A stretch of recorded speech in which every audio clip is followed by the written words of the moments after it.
Welcome students, welcome to this video. पिछला जो video था उसमें हमने एल्केन का प्रिपरेशन का जो एडवांस लेवल का और बेसिक लेवल का सभी रिएक्शन मैंने डिस्कस कर दिया ऑलरेडी। इस वीडियो में हम लोग और कुछ एडवांस लेवल का रिएक्शन देखेंगे जो केमिकल प्रॉपर्टीज़ के बारे में है। एल्केन का जो केमिकल प्रॉपर्टीज़ होता है, जिसका बेसिक जो रिएक्शन था वो हमने कर लिया है एल्केन का। ये केमिकल प्रॉपर्टीज़ किसका है? एल्केन का। अगर आपने वो सब वीडियो नहीं देखा तो जल्दी से जाओ और वो सब वीडियो देख के फिर यहाँ पर आओ। तो केमिकल प्रॉपर्टीज़ जो है, केमिकल प्रॉपर्टीज़ एल्केन का हमने बेसिक रिएक्शंस तो कर लिया है। यहाँ पर हम लोग कुछ एडवांस लेवल का केमिकल प्रॉपर्टीज़ करेंगे एल्केन का, जो कॉम्पिटिटिव के लिए भी बहुत इंपॉर्टेंट है। तो यहाँ पर एक नंबर जो एडवांस लेवल का केमिकल प्रॉपर्टीज़ है एल्केन का, वो है नाइट्रेशन। तो नाइट्रेशन का मतलब क्या है? नाइट्रेशन का मतलब सिंपली है एडिशन ऑफ NO2 ग्रुप।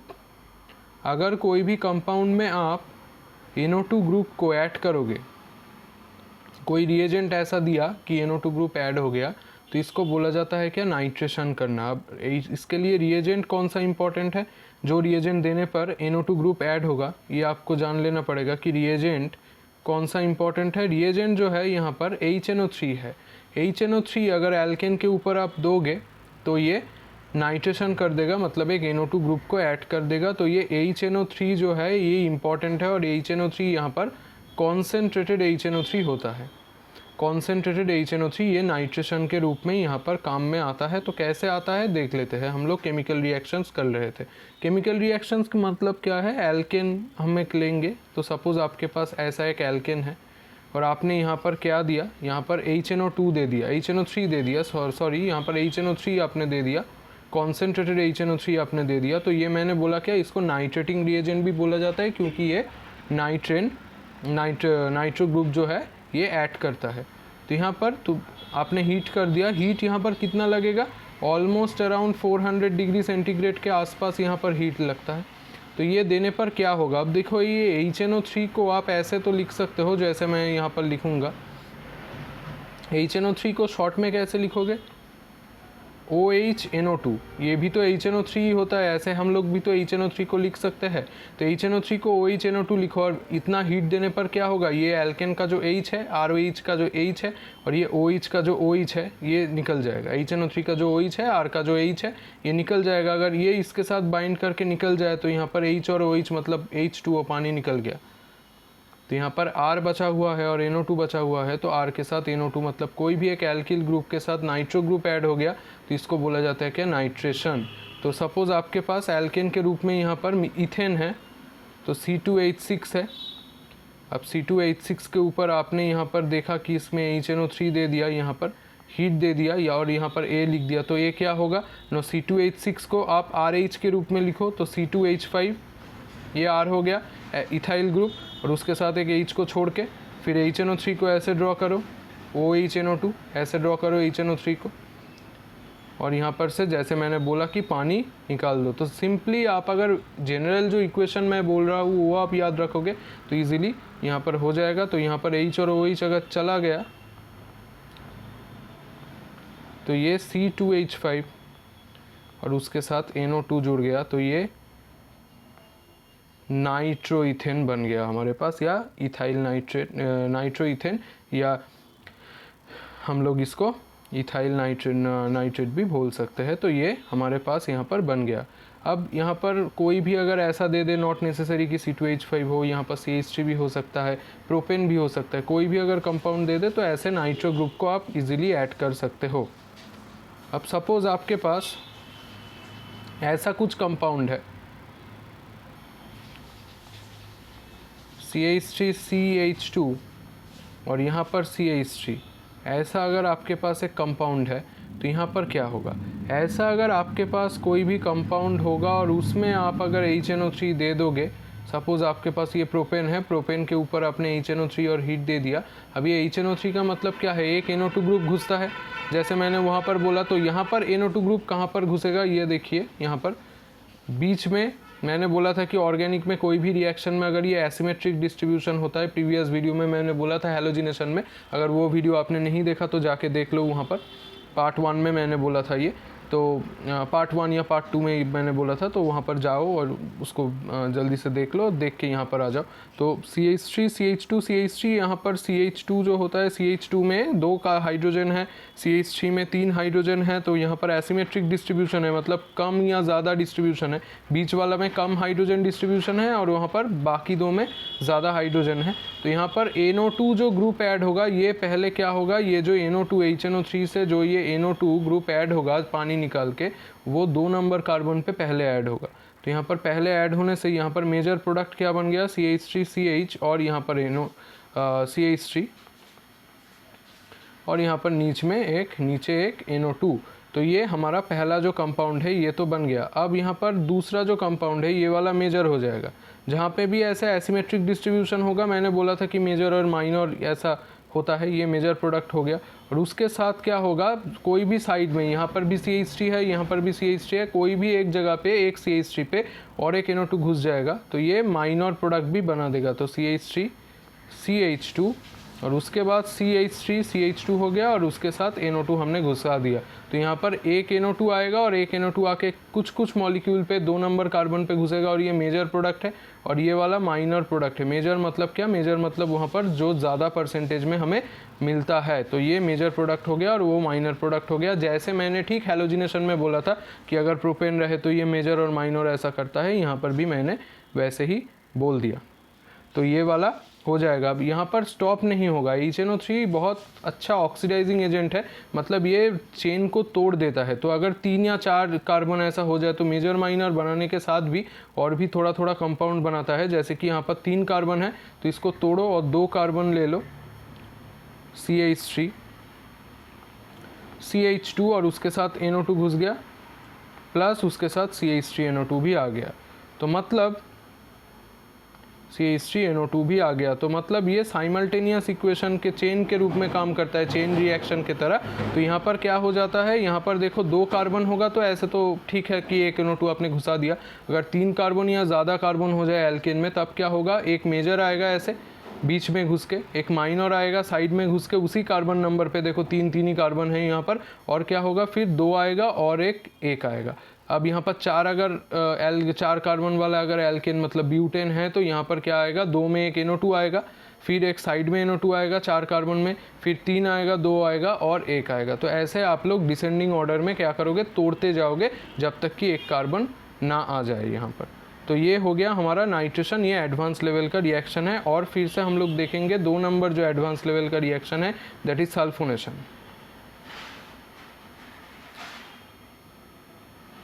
अब सल्फोनेशन का मतलब क्या है, आपने एक ग्रुप के बारे में पढ़ा हुआ होगा, SO3H ग्रुप। ये वाला जो ग्रुप है SO3H ग्रुप का मतलब क्या है, ये सल्फोनिक एसिड ग्रुप है। इसका एसिडिक, ये एक एसिडिक ग्रुप है, बहुत अच्छा एसिडिक होता है, सल्फोनिक एसिड ग्रुप है ये। तो अगर SO3H को किसी भी जगह पे ऐड कर दो तो उसको सल्फोनेशन बोला जाता है। इसके लिए जो रिएजेंट होता है, ये जो इम्पॉर्टेंट रिएजेंट होता है, ये है कॉन्सेंट्रेटेड H2SO4।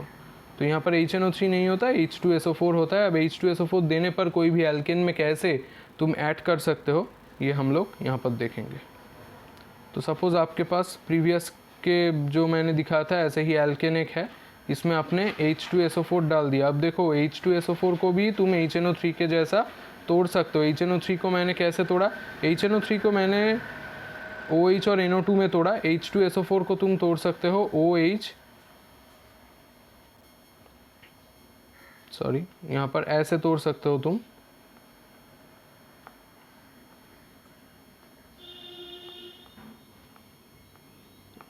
OH SO3H, ये ऐसे तुम तोड़ सकते हो। तो H2SO4 जो है, H2SO4 को तुम ऐसे OH और SO3H के बारे में तुम ऐसे तोड़ सकते हो। तो OH और SO3H अगर आपने तोड़ दिया यहाँ पर, जैसे कि आपने नाइट्रेशन में तोड़ा था, तो यहाँ पर क्या हो जाएगा, ये वाला जो H है और ये वाला जो OH है, ये पानी करके निकल जाएगा, H2O निकल गया। और फिर से यहाँ पर R और ये SO3H एक साथ जुड़ गया, तो RSO3H हमारा ऐड हो गया, मतलब कि एल्किल ग्रुप के साथ SO3H ऐड हो गया। जैसे हमने वहाँ पर बोला था। यहाँ पर ऐसा मेजर माइनर के रूप में कोई भी रिएक्शन देखने का ज़रूरत यहाँ पर नहीं है। तो ये सल्फोनेशन रिएक्शन है। सल्फोनेशन में अगर आप कंसनट्रेटेड H2SO4 दोगे तो यहाँ पर इजीली ये जो चीज़ है ये हो जाएगा। अब हम लोग जो देखेंगे ये है ऑक्सीडेशन। 3 नंबर रिएक्शन हम लोग देखेंगे ऑक्सीडेशन। ऑक्सीडेशन हमने देखा था, बेसिक कॉन्सेप्ट में हमने देखा था ऑक्सीडेशन। कॉन्सेप्ट सीरीज़ हमारा जो यहाँ पर था उसमें जाके देख लो, वहाँ पर ऑक्सीडेशन है। कंट्रोल्ड ऑक्सीडेशन भी हम लोग देखे थे, कैटालिटिक ऑक्सीडेशन, या हम लोग देखे थे कि नॉर्मल जो कंबशन होता है वैसा कैसा होता है कि इनकम्प्लीट होगा, कंप्लीट होगा, सब वहाँ पर मैंने करा दिया है। ऑक्सीडेशन यहाँ पर कैसा देखेंगे कि एक चेन के जैसा ऑक्सीडेशन होगा, मतलब एक स्टार्ट होगा और वो बंद नहीं होगा, एकदम अल्टीमेट जो प्रोडक्ट होगा वहाँ पर जाके बंद हो गया। तो यहाँ पर एल्केन के ऊपर आप लोग क्या रिएजेंट दोगे, यहाँ पर जो रिएजेंट आप दोगे वो होगा K2Cr2O7। इससे हम लोग ऑक्सीडेशन करेंगे एल्केन को, प्लस उसके साथ आप लोग देंगे कॉन्सेंट्रेटेड H2SO4। तो पहला हमने जो देखा था यहाँ पर, पहला देखा था क्या, पहला देखा था कि KMnO4 दिया आपने, हो गया। फिर कंट्रोल्ड ऑक्सीडेशन में भी देखा था कि बहुत सारा ऐसा रिएजेंट होगा कि आपने कंट्रोल्ड ऑक्सीडेशन में देखा था कॉपर और उसके साथ मैंगनीज एसीटेट देखा था, मोलिब्डेनम ऑक्साइड देखा था। एक जैसा हर एक चीज़ के लिए स्पेसिफिक हो गया था यहाँ पर रिएजेंट यहाँ पर जो लगेगा K2Cr2O7 कॉन्सेंट्रेटेड H2SO4, इसका मिक्सचर लगेगा। और ये मिक्सचर बहुत अच्छा ऑक्सीडाइजिंग एजेंट है, इसको हम लोग एल्केन के ऊपर देंगे और देखेंगे कि ऑक्सीडेशन में क्या होता है। ये बहुत इंपॉर्टेंट रिएक्शन है, बहुत जगह पे काम आएगा। तो सपोज़ आपके पास ऐसा एक एल्केन है, मैं एक सिंपल एल्केन ले रहा हूँ, यहाँ पर आप कोई भी एल्केन ले सकते हो। मैं यहाँ पर मीथेन ले रहा हूँ, तो मीथेन को ऐसे हम लोग ड्रॉ कर लेते हैं। मीथेन ऐसा नहीं होता दिखने में, ये मैं सिर्फ ऐसे ही ड्रॉ कर रहा हूँ क्योंकि ताकि समझ आए। तो यहाँ पर आपने क्या किया, यहाँ पर K2Cr2O7 और उसके साथ आपने कॉन्सेंट्रेटेड H2SO4 का जो मिक्सचर है, इसको क्रोमिक एसिड भी बोला जाता है, कॉन्सेंट्रेटेड H2SO4 और K2Cr2O7 का मिक्सचर, इसको आपने दे दिया। ये वाला जो ऑक्सीजन होगा, जो नेसेंट ऑक्सीजन थर्ड ब्रैकेट में यहाँ पर है, ये थर्ड ब्रैकेट में नेसेंट ऑक्सीजन इंडिकेट करता है कि ये ऑक्सीडेशन हो रहा है। तो यहाँ पर क्या होगा, पहला ऑक्सीडेशन का मतलब क्या है, ऑक्सीडेशन का मतलब इधर होगा एडिशन ऑफ ऑक्सीजन और होगा रिमूवल ऑफ हाइड्रोजन। तो पहला स्टेप में एक ऑक्सीजन, यहाँ पर 7 ऑक्सीजन है तो यहाँ पर एक ऑक्सीजन जाएगा, क्योंकि ये ऑक्सीडेशन है तो ये एक ऑक्सीजन जाएगा और यहाँ पर क्या होगा, घुस जाएगा। तो घुस के यहाँ पर जो बना देगा, पहला तुम्हें जो याद रखना होगा, एल्केन के ऊपर K2Cr2O7 अगर दोगे और कॉन्सेंट्रेटेड H2SO4 अगर दोगे तो यहाँ पर पहला जो स्टेप होगा उसमें एडिशन ऑफ ऑक्सीजन होगा। ऑल्टरनेटिव होता है, उसके बाद रिमूवल ऑफ हाइड्रोजन, फिर एडिशन ऑफ ऑक्सीजन, ऐसे ऑल्टरनेटिव करके होता है। तो यहाँ पर घुस गया H से, ये बन गया OH, एल्कोहल आ गया। अब फिर से यहाँ पर अगर आप लोग ऑक्सीडेशन कर दे तो फिर से ऑक्सीडेशन करने पर एडिशन ऑफ ऑक्सीजन हो गया, रिमूवल ऑफ हाइड्रोजन। यहाँ पर OH का जो ये H है और ये वाला जो H है, इन दोनों को हाइड्रोजन करके निकाल दो, H2, ये निकल गया। एक्चुअली ये पानी होके निकलता है तो ऑक्सीजन और आता है K2Cr2O7 में। अभी याद रखने के लिए समझ लो कि क्योंकि आपको शॉर्ट में ये याद रखना होगा क्योंकि वहाँ पर उतना टाइम आपको नहीं मिलेगा। तो ये H और ये H निकल गया एट रिमूवल ऑफ हाइड्रोजन। तो ये वाला जो बॉन्ड है ये घूम के क्या हुआ, ऑक्सीजन के पास आ गया और यहाँ पर जो कंपाउंड हमारा बन गया ये कुछ ऐसा होगा।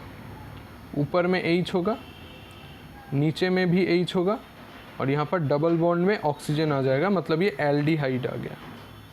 ये क्या आया था, एल्कोहल आया था, ये हमारा आ गया एल्डिहाइड। अब फिर से इसको ऑक्सीडेशन करेंगे, कैसे करेंगे, यहाँ पर फिर से हम लोग इसमें ऑक्सीडाइजिंग एजेंट K2Cr2O7 और कॉन्सेंट्रेटेड H2SO4 देंगे। तो देने पर क्या होगा, ये जो एल्डिहाइड है इसका पहला तो एडिशन ऑफ ऑक्सीजन हुआ था, फिर रिमूवल ऑफ हाइड्रोजन, फिर से अब एडिशन ऑफ ऑक्सीजन होगा। एक ऑक्सीजन, कोई भी एक हाइड्रोजन जहाँ पर है यहाँ पर आके घुस जाएगा, ऊपर या नीचे कोई भी हाइड्रोजन पे घुस सकता है। तो यहाँ पर C, ये डबल बॉन्ड में O हो गया, यहाँ पर ये OH हो गया क्योंकि एक ऑक्सीजन यहाँ पर घुस गया और ये H हो गया। तो देखो यहाँ पर COOH ग्रुप आ गया, मतलब ये एसिड आ गया। तो हम लोग ऐसे ही बोल सकते हैं, यहाँ पर 4A का यहाँ पर मामला है, एल्केन। उसके साथ अगर हम लोग इसको ऑक्सीडेशन करें तो ये बना देगा अल्कोहल। उसके साथ अगर इसको ऑक्सीडेशन किया जाए तो मतलब एल्डिहाइड।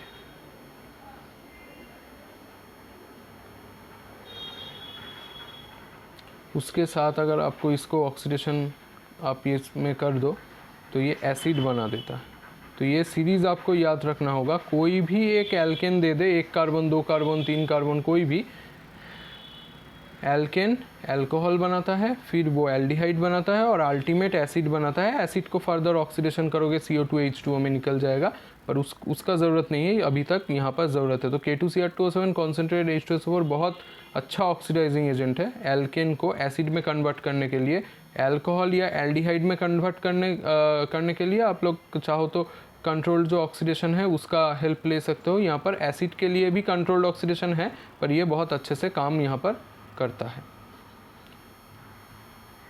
तो जस्ट आपको ये याद रखना होगा, सपोज आपको C2H6 दे दिया तो C2H6 मतलब 2 कार्बन वाला अल्कोहल कौन सा बनेगा, C2H5OH। यही 2 कार्बन वाला अल्कोहल है, एक हाइड्रोजन को हमने ऑक्सीजन के साथ ऐड कर दिया तो C2H5OH बन गया, अल्कोहल बन गया। अब एल्डिहाइड बनाना पड़ेगा, 2 कार्बन वाला एल्डिहाइड कौन सा है, CH3CHO। ये 2 कार्बन वाला एल्डिहाइड है और उसके साथ अगर इसको फिर से ऑक्सीडाइज कर दे तो हम वही प्रिंसिपल फॉलो करेंगे और यहाँ पर 2 कार्बन है तो 2 कार्बन वाला एसिड भी बना देंगे, CH3COOH।